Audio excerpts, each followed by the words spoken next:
Una fotografía de mercado de calma tensa, no parece que haya un movimiento de caídas importante, pero sí hay un movimiento, una tensión más que importante. José Carlos Díaz, buenos días. Buenos días. Bueno, fotografía de mercado que va a ir tensionándose, fotografía empresarial. Ayer Tesla anunciaba un recorte del 10% de toda la plantilla global. Volkswagen va por el mismo camino, ¿no? Sí, está habiendo un cambio muy estructural y muy rápido en el sector del automóvil. La transición al coche eléctrico se ha acelerado y ahora va muy rápida.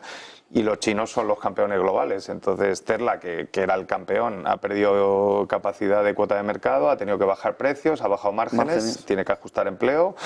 Y hoy Volkswagen ha anunciado, sobre todo en Alemania, ya lo hablamos aquí, Alemania tiene salarios muy altos. Para España se puede proteger mejor porque las fábricas en España tienen salarios más bajos, pero el ajuste Volkswagen lo va a hacer en las fábricas con costes más altos. Y Alemania ha anunciado 5 o 10.000 despidos, un 20% de su plantilla. Entonces, claro, estamos hablando de algo parecido a la crisis de Detroit en los años 80 o a la de los astilleros aquí en la reconversión industrial. Bueno, porque es una disrupción en el sector, sobre todo viendo a China entrar en el mercado. Sí, están los dos efectos. El coche eléctrico tiene menos empleo porque lleva menos componentes, sobre todo el motor, ¿no? El coche es el mismo, las ruedas son las mismas, pero el motor tiene más complejidad electrónica y genera otros empleos, pero el neto es menos empleo.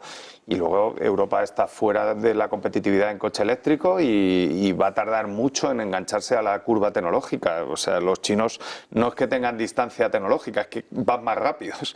Entonces, Europa seguramente sacará medidas proteccionistas para proteger eso, pero yo creo que hay que cambiar toda la mentalidad del sector, hacer un plan tecnológico e intentar corregir el gap cuanto antes. Todo gira alrededor de Irán e Israel, pero esta mañana hay un foco muy importante puesto en la visita de Scholz con Xi Jinping. China vuelve a recuperar una parte de la fotografía económica. Le ha dicho Scholz que esa sobrecapacidad que tiene China está poniendo en peligro el crecimiento mundial. Y le ha dicho Xi Jinping, que es muy bonito, pero que precisamente su deflación es la que ha permitido contener la inflación y que por tanto que también repete una parte del proceso económico, ¿no? Ha presentado China, justo estando Scholz, un crecimiento del 5,3%. Se esperaba bastante menos, 4,6. Veníamos de un 5,2. Ha sorprendido China positivamente en el dato, ¿no? En el árbol que te impide ver el bosque. Levantando un poco la vista y viendo el bosque dices, bueno ya, pero producción industrial mucho menos de lo esperado, con lo que da la sensación de que estaba despegando y ha tenido un frenazo.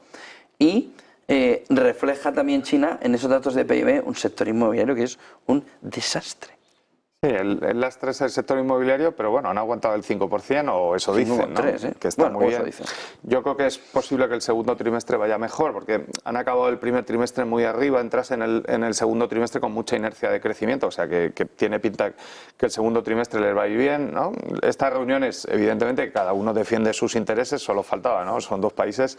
La posición de Alemania y de Europa con respecto a China no es de tanta fortaleza. Es verdad que tenemos un déficit comercial fuerte y que eso nos da capacidad de negociación, pero dependemos más, especialmente muchas empresas alemanas exportan mucho a China y Estados Unidos le exportaba muy poco a China. Si tú le pones medidas proteccionistas aquí, por ejemplo en el coche, ¿no? Para proteger a tu sector del automóvil, que en Alemania está muy afectado, ellos te van a poner medidas proteccionistas allí, ¿no? Entonces, en ese juego es en lo que están. Bueno, yo creo que es una reunión importante. Scholz tiene que fijar posición, no vale ir allí. Los chinos, si no vas con una posición fuerte, no te respetan. Ellos se sienten un gran país y lo son, y tienes que ir con una posición fuerte. Y está por ver si Scholz en esa posición va a ser el líder europeo y luego lo va a transmitir. Mañana hay reunión en el Consejo, ¿no? Si lo que le diga Xi Jinping en Pekín, mañana va a ser una posición firme del Consejo Europeo y de todos los países para ir a negociar con China. Si no vamos con una posición unida, pues los chinos no nos tendrán tanto respeto como a los americanos. Preocupado por cómo va a quedar Europa si el conflicto entre Israel e Irán va a más. Tenemos la guerra de Ucrania en las puertas, cuidado porque Oriente Medio tiene una afección importante para el conjunto europeo y no parece que esté en la mayor fortaleza de Europa en este entorno, ¿no? Sí, bueno, a ver, nosotros seríamos los más perjudicados junto con China y con Asia del conflicto. Estados Unidos es autosuficiente en petróleo y en gas. Le puede afectar la subida de precios, pero no le va a afectar el suministro, lo tienen propio en el país y nosotros dependemos 100% de ese área, ¿no? Si no nos llega el petróleo por el estrecho de Hormuz o el gas menos, pero si no llega el gas tampoco, pues tendríamos un problema energético, ¿no? Vamos a ver, porque es verdad que parece que está todo muy contenido. La verdad es que es una guerra muy extraña, ¿no? Prácticamente no parece una guerra. O sea, la situación es que hay un poderío militar desproporcionado de Israel y los iraníes ni siquiera han conseguido colocar un dron dentro del otro territorio. Entonces es una humillación y un fracaso tecnológico y militar para Irán el ataque brutal, ¿no? Yo creo, ¿no? Entonces yo creo que ha quedado un poco sí, pero todo... que le pueden reavitar más todavía. Sí, pero lo que ha demostrado Israel es una sobredimensión de su capacidad de respuesta que, vamos, si yo fuera los iraníes estaría un poquito asustado, ¿no? Porque eso ha sido defendiéndose. Imagínate si les atacan. La que les pueden liar, ¿no? Aquí hay una guerra tecnológica y está claro que el desarrollo tecnológico, de momento, como se está viendo la guerra de Ucrania, lo tiene Estados Unidos. O sea, un país que es un país pequeño, ¿no? Y prácticamente sin capacidad de respuesta, como una potencia militar como Rusia, que aguante una guerra de más de 2 años, ¿no? Y que es una guerra muy dura y para los ucranianos está siendo dura, pero que le trate de tú a tú al segundo ejército mundial, es por el apoyo tecnológico americano. Los israelitas... Y lo mismo Israel. Lo tienen y además tienen su propia tecnología, ¿no? Yo creo que en este tipo de ataques se sacan tecnologías que no estaban probadas. Supongo que los espías iraníes estarán muy preocupados. No han conseguido colar ni un dron en territorio iraní, o sea, israelí. Bueno, es un fracaso y una humillación absoluta de Irán.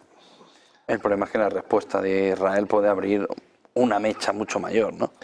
Sí, pero a lo mejor tampoco les interesa, porque yo creo que para Netanyahu, que no estaba bien, tuvo una reunión muy tensa con Biden antes del ataque, le da algo de respiro político interno y tampoco necesita invadir Irán. Es mejor hacer una estrategia de diplomacia dura contra ellos, las sanciones de nuevo contra el tema nuclear, o sea, que le ha dado pie para activar otra serie de cosas, ¿no? O sea, esto lo decía el general chino Sun Tzu: cuando tú estás fuerte te muestras débil. Si ellos tienen esa potencia militar tan desproporcionada, ¿para qué quieren demostrarla? Si ya se ha visto, ¿no? Repeliendo el ataque, no.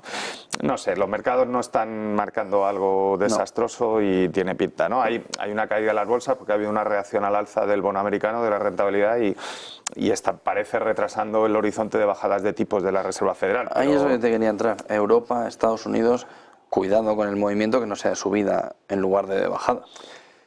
Europa es diferente, ¿eh? Bueno, en Europa no. O sea, en Estados Unidos no lo veo. A ver, la Reserva Federal intenta transmitir las señales para que los mercados fijen las rentabilidades de los bonos donde a ellos les interesa. Si los consejeros les obligan a decir qué va a ser los tipos y cuál va a ser el movimiento de tipos, y han dicho por escrito en las últimas reuniones que va a haber bajadas de tipos, no puedes subir, o sea, salvo que te cambie el contexto. Siempre pensas, si te vaya el petróleo a 100 y pico. Bueno, pero es que eso no ha pasado. O sea, no vamos a anticipar escenarios. Si se va el petróleo a 100 y pico y es permanente, porque si es una subida transitoria, un banco central no debe reaccionar, pero si es una subida permanente, la guerra va a ser duradera como en Ucrania y va a afectar... ¿Pero qué argumentos tiene para bajar los tipos ahora mismo la Reserva Federal? Hombre, subieron los tipos... Desempleo... Sí, pero llevaron los tipos a nivel contractivo bastante fuerte, ¿no? El crecimiento potencial de la economía americana está en torno con el objetivo de inflación en torno al 3,5, tienen los tipos al 5,5, los puedes bajar a niveles neutrales, ¿no? Que están en torno al 3,5-4. Eso es un movimiento estratégico lógico, ¿no? Oye, no puedo bajar de ahí porque tengo inflación y la tasa de paro al 4%, pero bueno, subir los tipos en esta situación lo podría haber hecho el BCE como hizo en 2008, pero la Fed no suele cometer esos errores, pero bueno, vamos a verles. ¿Y Europa, el Banco Central Europeo? Tiene que bajarse o sí. Europa va a bajar, ¿no? Ahora le está favoreciendo la devaluación del euro, que lo anticipamos aquí también, ¿no? En este escenario lo normal es que tú te posiciones en dólares con liquidez a corto plazo, que los tipos están más altos y que la moneda esté fuerte a favor del dólar. Y eso favorece exportaciones europeas y nos viene bien, ¿no? En una situación de tanta debilidad, sobre todo Alemania de recesión, pues yo creo que el BCE lo tiene más cómodo, incluso para depreciar un poco más el tipo de cambio. Es mejor que el euro esté a 1 para el BCE que a 1,10, ¿no? Si no tienes miedo a la inflación... Ya, pero estás mejor en 1,10 para el cambio de petróleo. Bueno, ya, pero si no temes a la inflación y la inflación, ¿no? Los chinos están exportando inflación, la inflación de bienes está al 1%, creo, en Europa, pues ya no tienes esa... El problema es interno y de salarios internos, no de tipo de cambio, ¿no? Entonces te puedes permitir el lujo de bajar y depreciar el tipo de cambio. Pues muchísimas gracias, José Carlos Díez, economista. Buen día y buen negocio. Gracias, Birner.